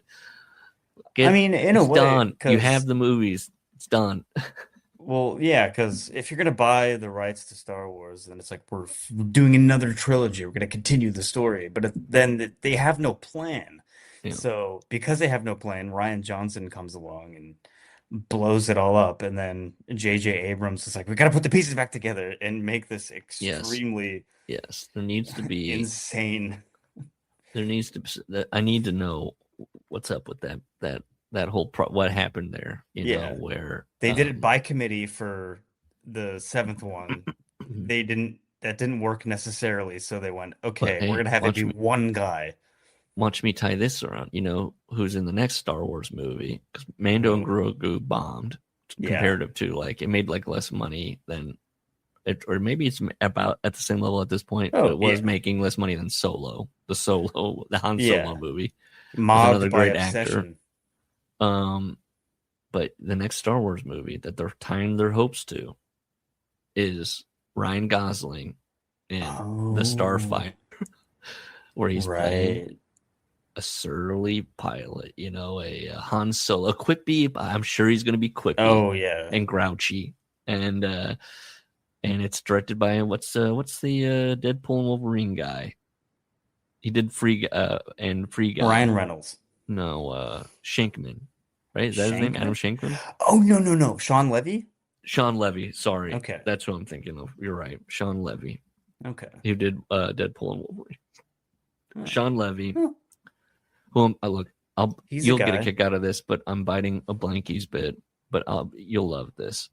Okay. Do you remember when he made Free Guy? No. You never seen that with Ryan Reynolds where he's playing an NPC? Is it good? Not really. It's fine. I've started it and decided this is not for me. Taika Waititi is in it. As the bad guy, as the game duo. Okay. And there's a behind the scenes clip of Sean Levy talking about working with Taika. And he was like, Taika is riffing on a level that is sublime. Oh, yeah. I mean, because Sean Levy had a small cameo in 30 Rock where he's like, he plays an agent that like one of Liz's like new agents that he gets on the phone and has those types of conversations. That's like, just very over the top agent kind of. So I can see that being like, it is incredible. Whoa, what is this? Ryan Gosling, Will Ferrell in a movie together, possibly called Tough Guys. Will Ferrell's. We'll see how that goes. I'm out on anything he does at this point. I don't even understand what the Hawk thing is. It a TV show or a movie? What's the Hawk thing? That's on Netflix. Is he the playing thing with like the trans lady? No, an old. Is there a trans guy? I don't know. I just know that he's playing an old golfer. Oh God. I don't know. Thank you. Look, be friends with Adam McKay again, please. Yeah, Adam McKay, be friends with Ferrell again. Maybe they That's crazy. There was a genuine, real, actual falling out over the Lakers show. He wanted to play Bus. That's stupid. Even though John C. Reilly crushed it, he's amazing in that show. That's the Will Ferrell. I'm sorry. As annoying as it got with the Knicks I will be the person to tell Will Ferrell this. You can't do what John C. Reilly can do. Yeah, John C. Reilly is a real actor. Your friend was too nice to you to sit you down and say that. Yeah. I'm not. Did you say John C. Reilly's a real actor? Yes.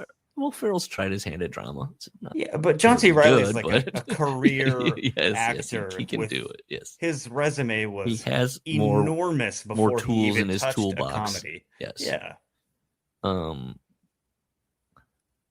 let's see. You can do it all, baby. I love John But C. yes, Reilly. but there's a rumor. I always keep my ear to the nerds. There's a rumor that Daisy Ridley is going to be in the Starfighter movie with Ryan Gosling. That they're going to bring it back. They're going to get back on. Let's get back to these characters we all loved so much. I mean, obviously they can't do this just from a money standpoint, but let it die. Stop. Don't touch anything Star Wars for 10 years. You have to let it like marinate, and you have to let people. But even then, you don't like these guys or you don't watch them. The Red Letter Media guys, well, they talk about like, the Star Wars universe is creatively bankrupt. There's really not that much there. Not if you can anchor yourself to this one family and this one thing. Yeah, exactly. You move outside of that, and it's like you get Andor, and it's like the reason people talk that show up so much. One of the descriptors people say, they're like, "Oh, it's this show. It's really good," and it's not that Star Warsy either. It's just good. And it's like, well, then what's the point of this IP? Like, I don't know. Really, I don't know. I think that's why. They are. All the chips are in on the Starfighter thing, and it's going to make money. I think people have enough goodwill towards Gosling. Yeah, It'll be his next that's a movie smart after choice Project Hail to Mary. Put him because Ryan Gosling's. I think he gets passing grades from mostly everybody who out there is like, I hate that guy. And it's a scoundrel is with a young boy, and they go, it's an adventure to get the boy to a Jedi temple or somewhere, or to a rebel base. Also,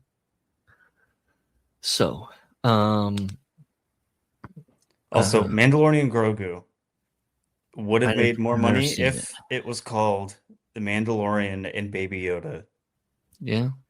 Because they made that was such a crucial mistake that character comes out. And you wanted him to literally call him Baby Yoda? Well, no, it was that they didn't name the character for like a couple of episodes, and then the character itself blows up and everyone calls it Baby Yoda, and then they go, it's not Baby Yoda, it's the child, and now the child has a real name and it's Grogu. It's like, what? Why did they decide to Yeah, they killed it. Or just have him name it something. I don't know, Phil. That would be great too. The Mandalorian Phil.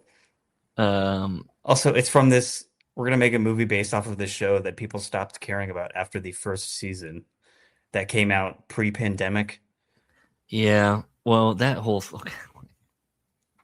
We'll wrap this little note up real quick, and then we'll finish the movie. The problem with The Mandalorian is it's fine. It's a perfectly acceptable, if not good, can be good first season.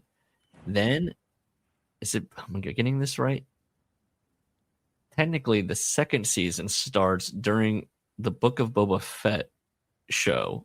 All of a sudden, that show, which is not good, turns into the Adventures of the Mandalorian and baby Grogu. Yeah. And then they go back, and it's the second season. It's just very bizarre. Like, I think even the Grogu stuff happens in that show. Right? Yeah, they really fucked up like because when they went all in on Disney Plus, and they're like, we're gonna anchor Disney Plus with all the Star Wars stuff, and then they just like all these ridiculous. So now it's to stay kept up with Star Wars. It's not just seeing a movie. It's like fucking all these shows, most of which suck. About give me an oral history or something of like who got scared, what triggered what, because it became such a knee-jerk, scared of the fan base. What do we serve these people? What slop do they want? Like, Rian Johnson made one movie that was like, fuck these people, and they were like, no. And then it's just been like shitty, boring TV, and then again, so the Mandalorian show was in the pop culture, was a kind of a hit, and they went, well, let's make a movie, let's have it exactly just boring as hell. That's just what I've heard, boring, plain as hell. whatever this book is that you want, the version of it Yeah. isn't going to Name come names. out No, for I have to wait another until I'm 30 60. years. Yeah. Yeah. I have to wait till I'm 60. Now when they make, because there was a documentary that they made around the making of episode 1. It was a behind the scenes documentary, and they just show all the incompetency and everything. It's like pretty raw, and they show a lot of bad stuff and like George Lucas being an idiot. And He was they definitely at that time was doing a lot of like I can create. I remember reading this in like Premiere magazine or whatever the Yes. fuck, where he'd be like, I can, I don't care if the little kid is a bad actor because I can manipulate his face digitally. Yes. And he's like very obsessed with like going back to what I was saying. This is in 1999, and he's going, I don't need sets anymore. It's all CGI. We're just standing in a green screen. Yes. And I remember when I was watching that in 1999 in the theater, going, this all looks like shit. It looks like shit then. It looks like shit now. It hasn't aged well. But that's the point I want to make with that, is that now Disney's got everything locked down. So it's like there is behind the scenes stuff about the eighth Star Wars movie, but it's just so cleaned up, and it's everyone like, oh, everyone loves working with each other. We have so much fun on set, and Ryan is just so great. Blah blah blah. Like they're never gonna have anything actually real. I think he's always been polite about it. Like, I got to make the movie I wanted to make. Yeah. Which again, they asked him to make. He wrote that movie. They asked him to do that. Time has vindicated him. He took it on the chin for a couple of years there, but now he's doing great with all the Glass Onion movies or whatever. Or not Glass Onion, the Knives Out. I like those. Yeah. People like them. The last one was okay. The last one I did not particularly care for, but the first two I thought were good. So, put a pin in La La Land. Right now behind me, they're saying that they'll always love each other. I think the finale does work. It is very bittersweet. It ends with them coming into the club in their fantasy, and they're watching somebody else, but then it turns around and she's watching him, and they nail the final looks. It's not sad. They are sad. They are sad, but they're also like he manages to pull off the I'm sad, but it's okay. I'm fine with just a look or just a hint of a smile. And I feel like one of those guys in Reddit you see that's like micro expressions. Oh, this actor's micro expression is like, yes, it's called acting. Yes, he acts. Oh, people that are like acts well. Yes, glazing their favorite movie, being but they're like, did you see things that she could do with her eyes? It's incredible. It's like, did you see that micro expression? It's like, yes, acting. Yes, it's called acting. Or like, I mean, when WandaVision came out, the way that people talked about that as though they had just discovered media for the first time. There's a lot of that's where I go. I'm watching when I'm talking or I'm reading comments or whatever. It's like, yes, genre bending, it exists. Somebody see it. A lot of times, I'm fascinated by how many people engage with stuff as if it's like they've never seen anything, they never heard any. It's I'm getting that a lot lately with like I'm a fan of Widow's Bay on Apple TV. It's a good show. I suggest everybody watches Widow's Bay. Oh, okay. And yes. The fans of that show, I love little communities. They are having such a hard time sussing out humor from like jokes from they're just jokes. And because it's a mystery show, everything's got to be kind of pulled apart and like, but it's pretty bad in that group of fandom right now, in that people be like, what do you think it means?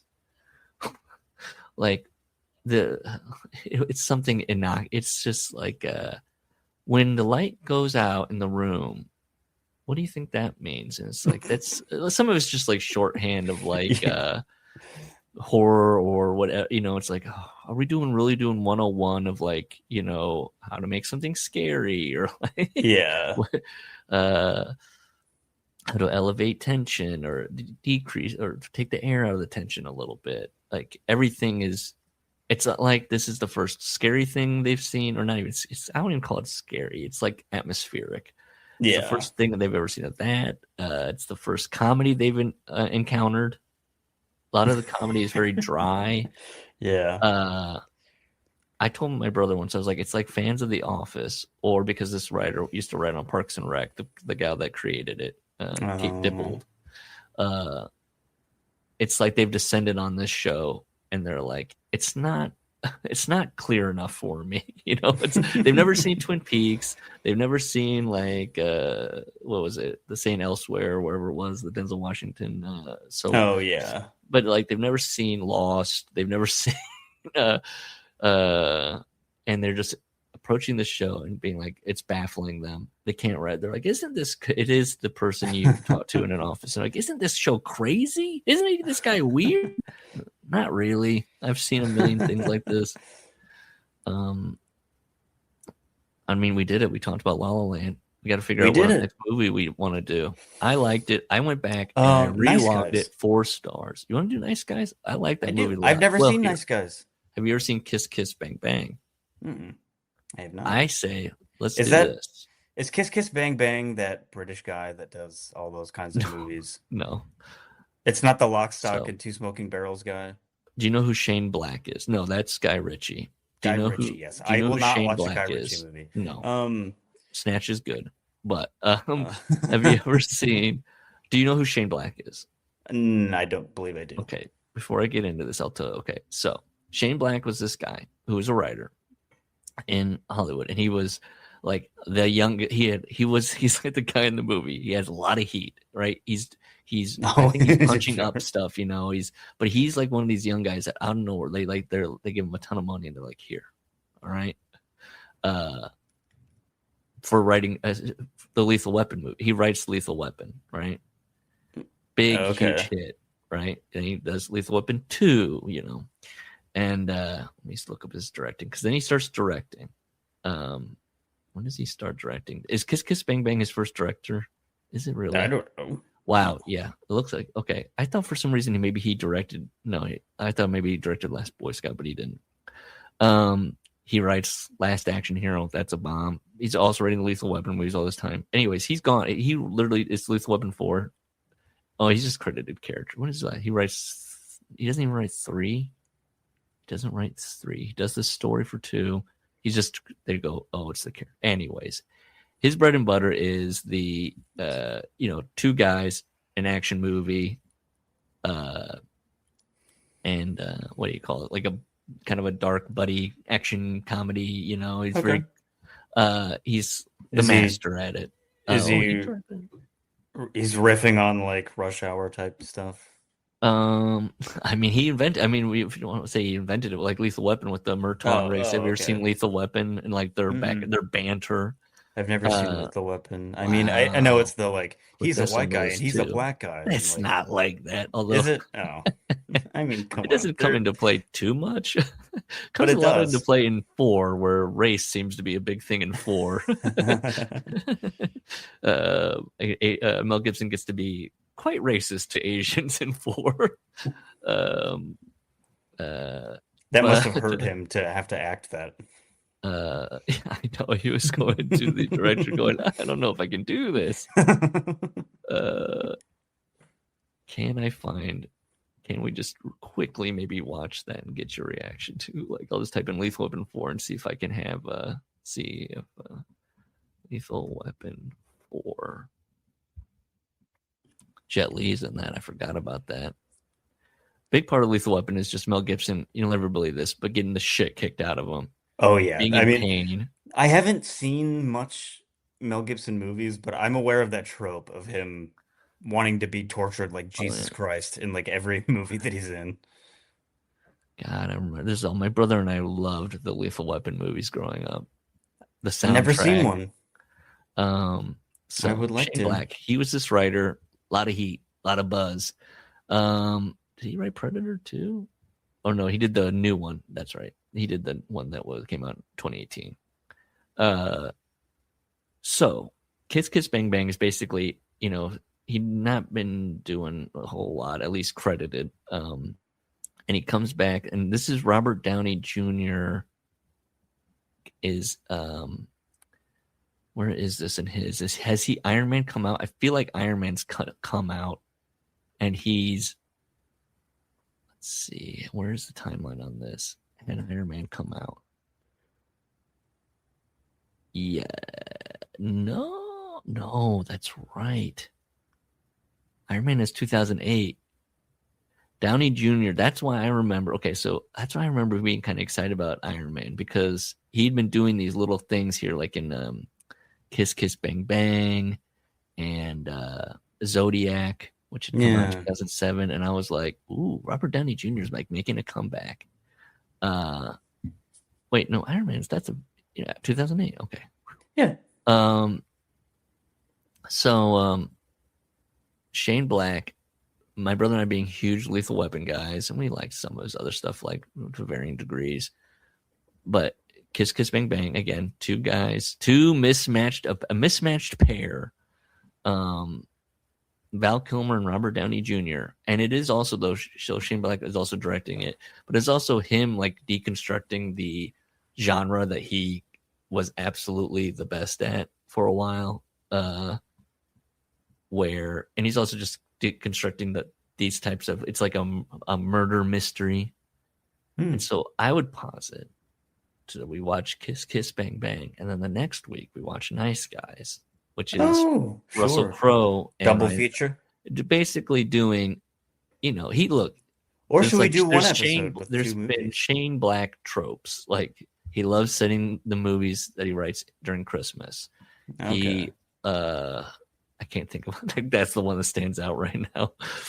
Let me see. Let's see. Just type it in so I can have an easy accessible list in my head. Shane Black tropes. Snarky characters. This person. Let's see. Snarky character. That's so funny. Oh, the fantasy's happening in the background. Cameo. John Legend just got turned away. I love in this, somebody puts in this trope that he loves snark. I don't know about that, but I mean, I love the H3 snark subreddit. But check this out, Robert Downey Jr. taking care of his buddies, so Shane Black casting him at a time when he's kind of on the outs with Kiss Kiss Bang Bang. Iron Man 3 comes along and he's like, I wanted Shane Black write it, direct it. We're doing Iron Man 3, baby. Which, it's pretty good. Iron Man 3 is pretty good because that's that Shane Black, and better believe it's set during Christmas. Okay. Do you want to do Kiss Kiss Bang? I love Kiss Kiss Bang Bang. Yeah, sure. Funny. We can talk about Val Kilmer. Yeah. We can talk about Robert Downey Jr. We can talk about there's a comedian that I like. Michelle Monaghan is in it. Ooh, okay. Oh, okay. I do kind of know about this movie then. I mean, I know the title, but I think I've talked about in Discord where I thought she was going to be a huge star after I saw this movie in the theater. I thought she was going to be like the next big, and she's in stuff. She's in stuff. It's kind of but I thought she was going to be like Julia Roberts level. There's another actress that looks like her. There's two. There's actresses that get mixed up. Michelle Monaghan with another person. I'm blanking on who the other person is, though. Okay. I'll think about it. We'll talk about it next time. Do you have any last words for La La Land? I want to say pleasantly surprised, but I was expecting to probably like it, and I very much did. It's a joy bomb. I love it. It's just nice. It's nice, easy, happy, fun musical. It's easy. Yes, it's easy. It goes down very easy. I texted Larry because he did not go down easy for him. First, he said he was looking forward to at least because of this, I'm going to watch it. That's okay. Time to have my opinion about it. And I remember saying, no, it's pretty easy. And I was like, I feel like it slows down a little bit in my memory. Again, I hadn't seen it in years and years and years. But watching it again, I don't think it really slows down. It's fine. No, I don't know if anybody says it slows down a bit in the middle. I feel like I don't know what maybe because there needs to be something there other than just the relationship kind of coming apart a little bit. There wasn't as much. I thought there was more fighting. There isn't. There's just the one fight, and then that's about it. It pretty much moves pretty quickly. It's a 2-hour movie. Yeah. It's fun. It doesn't feel its length. No, it's pretty breezy. Yeah. So there you go. Anyways, recommend. Watch it with your parents. There you go. Oh, I was gonna say, what a weird thing. One of her friends is played by this gal. I think her name is like Sonoya Mizuno. I think I'm probably one of the roommates. Name.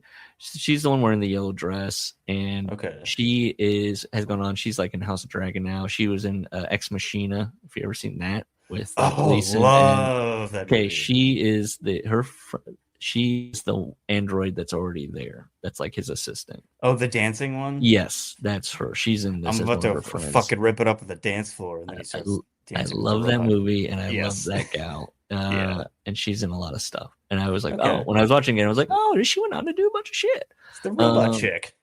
Yes. So there you go. That's it. I don't have anything else. Should we call it? Should we say goodbye? Yeah.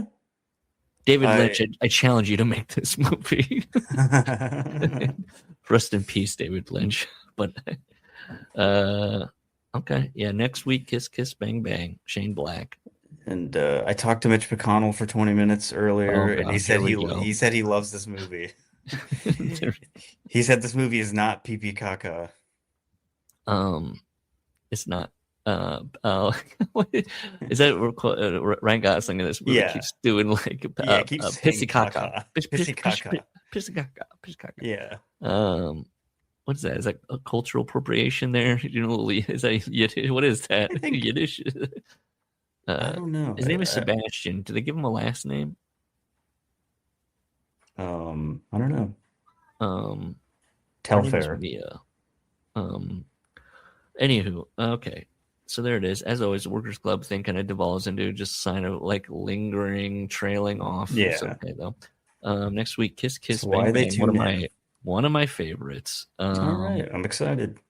I can't believe you've never seen that. I can't believe I never forced you to watch this at some point in our. I mean, we could have spent hundreds of hours if every single time a movie came up that I had never seen of you sitting me down to watch it. Yeah. And that could have been just gone on for infinity. Yes. And then Nice Guys, another movie that I like a lot, but it is kind of, I don't want to, we'll get into it when we see it. No, it's just Shane Black likes his thing. He likes, two mismatched guys. He likes a murder mystery. He likes, banter, quick wit. He likes, I don't even call them twists, but just he likes like little puzzle boxes almost but no, he's not like trying to purposely trick you. Like it's all there if you think about it or whatever. Yeah. But, he likes underdog guys. He likes violence, and sudden violence and funny violence. And he's good. He's a good writer. And this was his first thing that he directed, and it's good. And it's got Val Kilmer, and he's great in it. I remember Burnson. When The Nice Guys came out, I think there was kind of discourse around it, that movie that was like, oh, they're bringing this kind of a movie back. Well, you wait till Kiss Kiss Bang Bang, because there's definitely some. Can they even say this now? Oh. Yeah, no. You can't make The Office anymore. I'll say this about The Nice Guys. I wish there were more like they should have kept. I was like, oh man, I hope this movie hits and we get like another one, like Nice Guys 2. Like sequels. Yes, that would be cool. They are a great little pair, Russell Crowe and Ryan Gosling. All right. Bye, Trevor. Bye. Hey, keep dreaming. Keep dreaming. Okay. It's Wilson again. That was fun. I bet it was the best episode ever. You know what you can do to help the workers out? Rate, review, all that good stuff on whatever app you're listening to. Tell us how much you love us. If you want to contact us, it's theworkersclubshow theworkersclubshow@gmail.com. We got a YouTube, The Workers Club Podcast, a Blue Sky, theworkersclub.org, and we have a Discord where the invite link is left in various places. I'm sure you can find it. That's it. Thanks for listening. Appreciate it. Bye. Smile and love each other.